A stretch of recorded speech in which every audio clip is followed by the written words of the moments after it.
Halo semuanya, perkenalkan nama saya Muhammad Ilman Mugni. Pada kesempatan ini, saya akan mempresentasikan sebuah proyek machine learning dengan judul Customer Churn Prediction, di mana pada proyek ini saya akan berperan sebagai konsultan yang akan membantu sebuah perusahaan telekomunikasi untuk memprediksi customer mereka yang akan churn atau tidak, sehingga diharapkan perusahaan bisa menentukan strategi retensi yang tepat untuk customer mereka.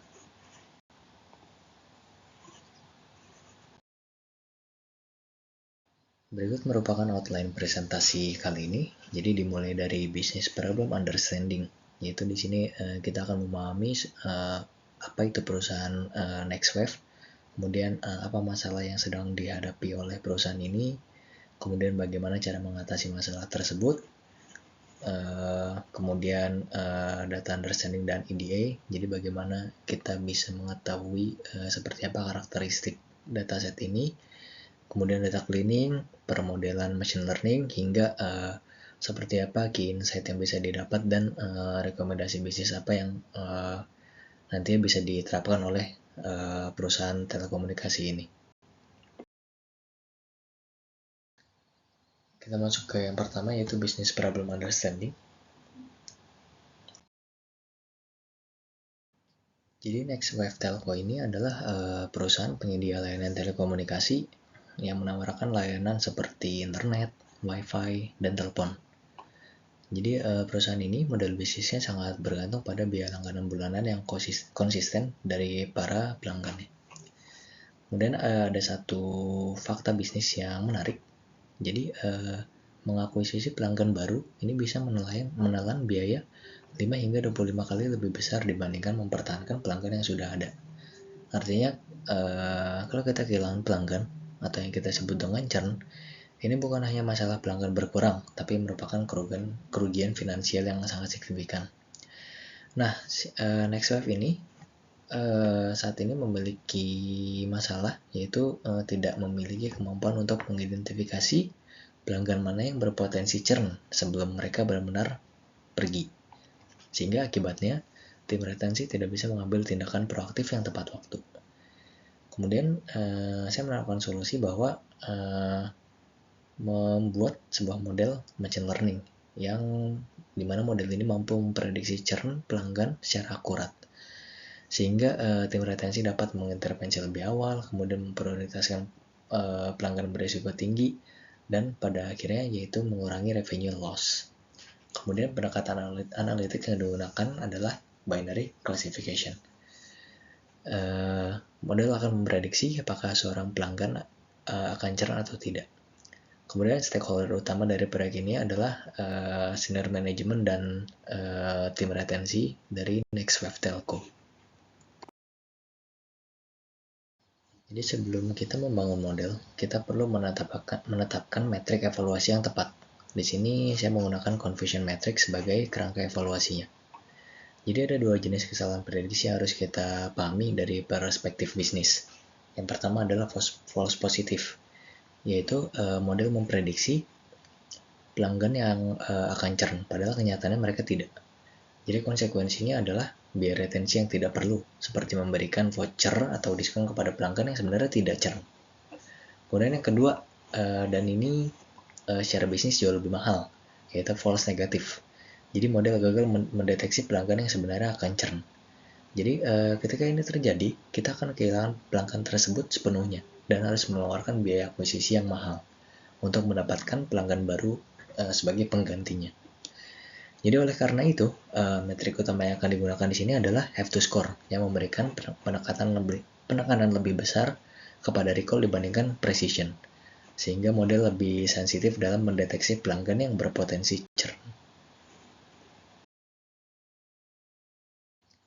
Lanjut ke section berikutnya, yaitu data understanding dan EDA. Jadi dataset yang kita gunakan ini terdiri dari 4.930 record pelanggan dengan 11 fitur dan tidak ada missing values. Jadi bisa dibilang dataset ini cukup bersih dan bisa langsung dianalisis. Kemudian churn rate pada dataset ini adalah 26,5%. Artinya sekitar 1 dari 4 pelanggan dalam data historis ini tercatat pernah churn. Kemudian fitur-fitur yang tersedia mencakup berbagai dimensi pelanggan, seperti apakah pelanggan memiliki tanggungan, yaitu dependence, kemudian lama berlangganan atau tenure, kemudian jenis layanan internet service, layanan tambahan, online security, online backup, device protection, dan lain-lain, jenis kontrak, dan sebagainya. Lalu dari kombinasi fitur-fitur ini, model kita akan belajar untuk mengenali pola pelanggan yang cenderung akan churn. Dari eksplorasi data, kita menemukan 2 hal penting. Yang pertama, terdapat ketidakseimbangan kelas atau class imbalance dengan rasio 2,77 banding 1 antara pelanggan yang tidak churn dan yang churn. Ini perlu ditangani agar model ini tidak bias terhadap kelas mayoritas. Sehingga nantinya ketika kita mengimprove model, kita akan menggunakan teknik smooth untuk mengatasinya. Kemudian yang kedua, ini adalah temuan yang sangat signifikan, yaitu 74,6% dari pelanggan yang churn adalah pelanggan dengan kontrak man-to-man. Ini menunjukkan bahwa jenis kontrak adalah salah satu driver churn terkuat dalam dataset kita. Sebaliknya, pelanggan dengan kontrak 1 atau 2 tahun memiliki tingkat churn yang jauh lebih rendah. Ini mengimplikasikan bahwa mendorong upgrade kontrak adalah langkah strategis yang sangat relevan. Kemudian ada 2 temuan IDA juga yang menarik. Yang pertama terkait tagihan bulanan. Pelanggan yang churn secara konsisten membayar lebih mahal dibandingkan yang tidak churn di semua kelompok tenure. Ini bisa dilihat pada grafik ini. Dan yang paling mencolok adalah pelanggan baru yang tenure grupnya itu kurang dari 1 tahun. Jadi mereka yang berlangganan kurang dari 1 tahun dan akhirnya churn, ini rata-rata membayar sekitar 64% lebih mahal daripada pelanggan baru yang bertahan. Ini mengindikasikan adanya sensitivitas harga yang tinggi di segmen awal berlangganan.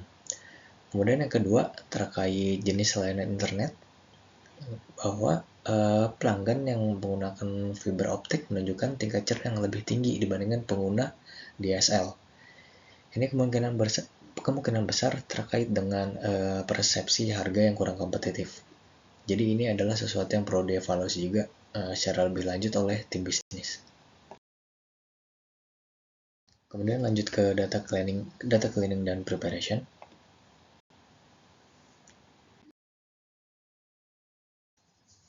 Lalu untuk data cleaning ini bisa dilihat pada pipeline berikut. Jadi data cleaning yang diterapkan pada dataset ini dilakukan dengan sederhana. Jadi dari data initial sejumlah 4.930 baris, ini dilakukan remove duplicates sejumlah 77 baris. Kemudian cek missing value, di mana tidak ada missing value pada dataset ini. Kemudian anomaly check terhadap tenure yang bernilai 0. Namun ini dianggap valid karena bisa merepresentasikan pelanggan yang baru saja bergabung. Kemudian sehingga didapat data yang clean, yaitu sebanyak 4.853 baris dengan 11 kolom. Selanjutnya untuk feature engineering, di sini saya membuat 4 fitur baru untuk meningkatkan kemampuan prediktif model, yaitu tenure group dengan mengelompokkan pelanggan ke dalam 4 segmen loyalitas berdasarkan lama berlangganan. Kemudian hash internet, yaitu flag binary yang mengindikasikan apakah pelanggan memiliki layanan internet baik DSL atau fiber. Kemudian yang ketiga yaitu 6 add-on services atau jumlah layanan tambahan yang digunakan pelanggan. Jadi semakin banyak layanan tambahan, maka semakin tinggi keterlibatan pelanggan dan umumnya semakin rendah risiko churn. Kemudian yang terakhir yaitu charge kategori, yaitu mengkategorikan tagihan bulanan ke dalam 4 tier. Kemudian masuk ke bagian modeling dan evaluation. Pada tahap baseline, di sini saya menguji menggunakan 6 algoritma klasifikasi dan dengan menggunakan 5-fold cross validation tanpa smooth untuk melihat performa awal masing-masing model. Kemudian bisa dilihat bahwa hasilnya adalah model logistic regression terpilih sebagai model terbaik dengan alasan yaitu F2 score yang tertinggi di antara semua model baseline yaitu 0,55, kemudian ROC yaitu 0,84 dan recall yaitu 0,53, dan ditambah juga dengan kelebihan dari si logistic regression ini yaitu interpretabilitas yang tinggi melalui koefisien serta kecepatan training yang sangat efisien. Namun sebenarnya model ini masih bisa diimprove lagi dengan 3 langkah, yaitu yang pertama dengan smooth untuk mengatasi class imbalance, kemudian yang kedua dengan hyperparameter tuning dengan metode Greiser CV, kemudian yang ketiga yaitu threshold optimization untuk memaksimalkan F2 score. Jadi setelah menerapkan ketiga strategi tersebut, hasil sangat memuaskan. Jadi untuk langkah pertama menggunakan metode smooth, yaitu dengan menyeimbangkan data imbalance yang sebelumnya data no churn itu sejumlah 2852 dan data yang churn itu 1030, kemudian diseimbangkan sehingga keduanya memiliki jumlah data yang sama untuk kelas no churn dan kelas churn, yaitu sejumlah 2852. Kemudian metode Greiser CV ini ditemukan parameter terbaik yaitu C sama dengan 20, kemudian regularisasi atau penalti sama dengan L2. Kemudian dengan mengoptimalkan threshold yaitu didapatkan threshold yang terbaik yaitu pada 0,3, sehingga model final ini kita mencapai nilai recall yaitu 91,86%. Ini bisa dikatakan bahwa model berhasil menangkap hampir 9 dari 10 pelanggan yang benar-benar akan churn. Kemudian F2 score-nya yaitu mencapai 0,76 dari yang sebelumnya 0,5542. Jadi bisa dikatakan bahwa F2 score ini mengalami peningkatan yang signifikan. Kemudian nilai ROC yaitu 0,84. Kemudian akurasi secara keseluruhan yaitu 68,9.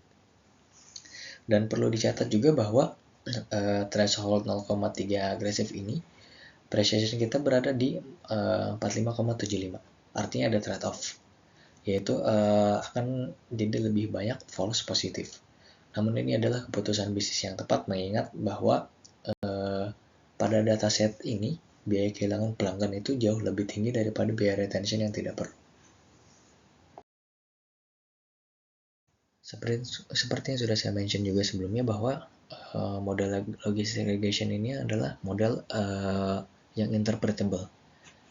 Jadi model ini memiliki keunggulan yaitu kita bisa melihat secara langsung faktor apa saja yang paling mempengaruhi prediksi churn melalui koefisiennya. Jadi ini ada dua. Untuk bar chart berwarna merah ini adalah positive coefficient. Kemudian yang biru ini adalah negative coefficient. Nah, jadi untuk yang positive coefficient yang merah ini adalah faktor yang dapat meningkatkan risiko churn. Jadi seperti fitur tidak memiliki layanan internet, tidak memiliki layanan tambahan, atau 6 add-on service rendah, kemudian kontrak man-to-man. Kemudian yang biru ini adalah faktor yang menurunkan risiko churn. Jadi yang paling kuat di sini ini adalah online security dan tech support. Masing-masing mengurangi lockout churn sebesar 5,3 dan 5,2. Selain itu, kontrak jangka panjang juga sangat berperan dalam menurunkan probabilitas churn.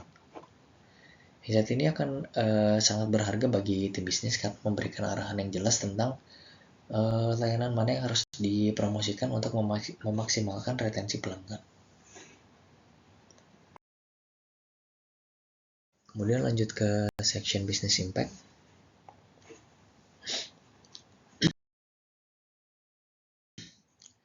Jadi untuk mengkuantifikasi bagaimana dampaknya terhadap bisnis, di sini saya melakukan simulasi cost benefit analysis. Jadi dengan mengasumsikan bahwa biaya false positif yang dikeluarkan itu sebesar $10,6 per pelanggan.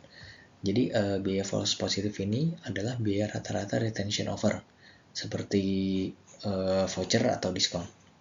Kemudian untuk yang false negatif, di sini saya mengasumsikan biayanya sebesar $53 per customer.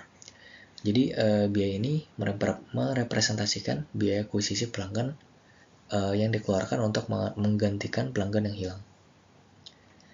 Kemudian di sini saya buat dua skenario, yaitu seberapa cost yang dikeluarkan ketika kita menerapkan strategi tanpa model machine learning, dan berapa biaya yang dikeluarkan dengan menerapkan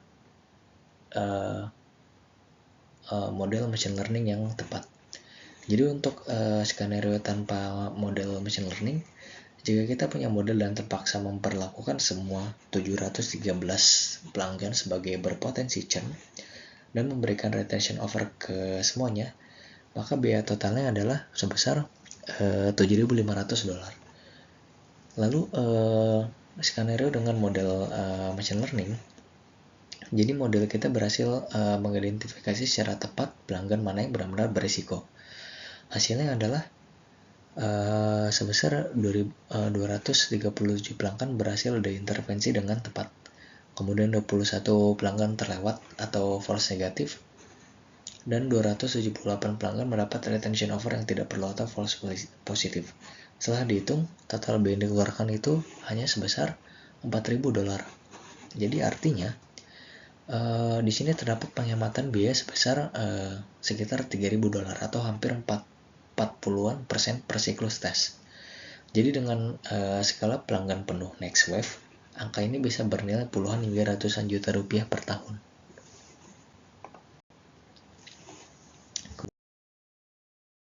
Kemudian yang terakhir yaitu conclusion dan recommendation.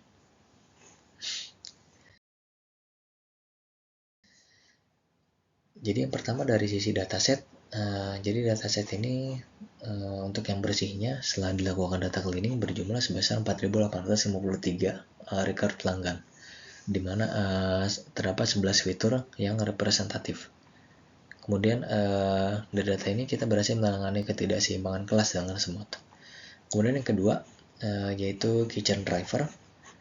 Jadi yang teridentifikasi sebagai kitchen drivers ini adalah kontrak man-to-man dengan tingkat churn sekitar 43%. Kemudian tenure yang pendek yaitu kurang dari setahun. Kemudian layanan fiber optik dengan layanan churn rate sebesar 42%. Kemudian tagihan bulanan yang tinggi, serta tidak adanya layanan tambahan seperti online security dan tech support. Kemudian yang ketiga yaitu model performance. Jadi performa model final ini adalah logistic regression dengan dilakukan class imbalance class weighting dengan SMOTI atau oversampling, kemudian hyperparameter tuning dan threshold optimization, sehingga dicapai F2 score sebesar 0,76 dan recall 92%. Artinya model menangkap 9 dari 10 pelanggan yang akan churn. Kemudian yang keempat, untuk nilai bisnisnya, model ini mengurangi estimasi biaya retensi dari $7.000 menjadi $4.000 per siklus, atau sekitar 46% pengurangan. Sehingga model ini memungkinkan untuk menerapkan strategi retensi yang tepat sasaran dan efektif, bukan retensi massal yang asal-asalan.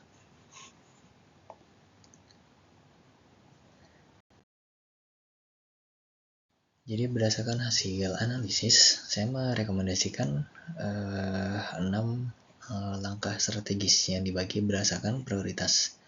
Yang pertama, untuk prioritas tinggi, yaitu dengan menerapkan proactive retention untuk pelanggan man-to-man, yaitu dengan memberikan diskon loyalitas atau upgrade layanan gratis sebelum mereka memutuskan untuk pergi. Kemudian yang kedua, yaitu dengan menawarkan program insentif upgrade kontrak, yaitu dengan memberikan harga diskon di 3 hingga 6 bulan pertama berlangganan. Kemudian untuk yang prioritas menengah, yang pertama yaitu dengan mempromosikan paket bundle yang menyertakan 2 layanan yaitu online security dan technical support. Lalu yang kedua, dengan memberikan program loyalitas untuk pelanggan lama, yaitu dengan memberikan manfaat eksklusif bagi pelanggan dengan tenure di atas 24 bulan. Kemudian untuk prioritas jangka panjang,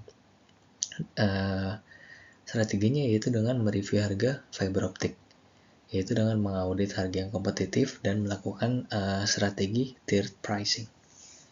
Kemudian yang terakhir yaitu dengan mendeploy early warning system di CRM, yaitu dengan mengintegrasikan model machine learning ini ke dalam sistem CRM untuk menghasilkan skor risiko churn bulanan bagi seluruh pelanggan, sehingga tim retensi dapat bekerja berdasarkan daftar prioritas yang dihasilkan dari model ini. Baik, sekian presentasi dari saya. Terima kasih.